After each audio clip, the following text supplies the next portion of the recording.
So the plus to a traditional publishing house is that it's the most credibility. It is the opportunity for the widest distribution, for the most book sales. It is the opportunity for the greatest promotional plan and marketing plan and the most well-funded campaigns. And it is your best shot at New York Times list. The downside to traditional publishing is less than 1% of manuscripts are selected, number one. Number two, they are selecting the option to publish your book. And an option is just that.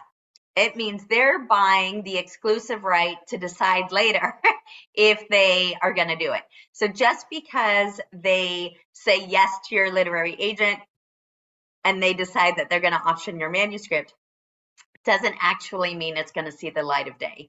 And there's a lot of different reasons for whether they may decide later to not proceed with that. The first could be that too many other books in your niche have come out in the interim, right? Because with a traditional publishing house, you're looking at a minimum of 18 months. Most are 2 to 5 years. So it's a much longer process. And if in between when they say yes to you and when they're actually starting to work on your manuscript, you have too many similar books coming out, they may decide at that point to not proceed with your book. In the meantime, you've lost all that time because when they are saying yes to an option, it's usually an exclusive option, which means you can't be proceeding in other manners or with other people during that time. The other downside is that you basically have no control. Unless you are super, super famous, already have a mega audience, it's going to be their ghostwriters, it's going to be their formatters, their editors, it's going to be their marketing team, it's going to be their copy team, it's going to be their publicity team. They are going to decide how your book is written, the voice that it's in, how it shows up in the world. They're going to decide your messaging. So the trade-off is, they're experts. They know how to, this is what they do. They know how to get it done and get it done well, but you don't have a say in it. Not much.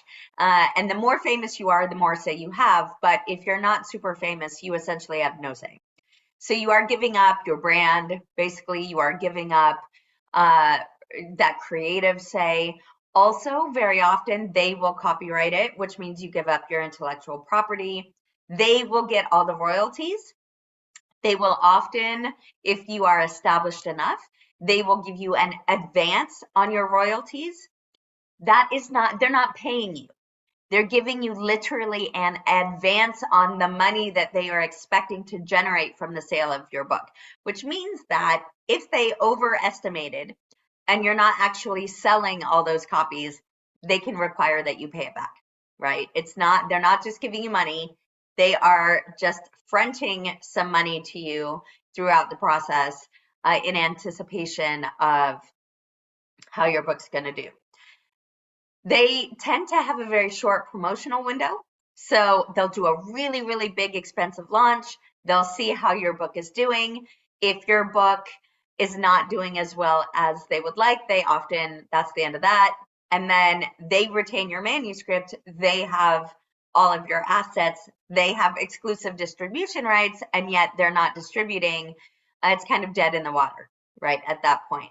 And so that's the downside for traditional publishing. So again, most credibility, best way to hit New York Times, but at a pretty big cost. And again, less than 1% are actually selected.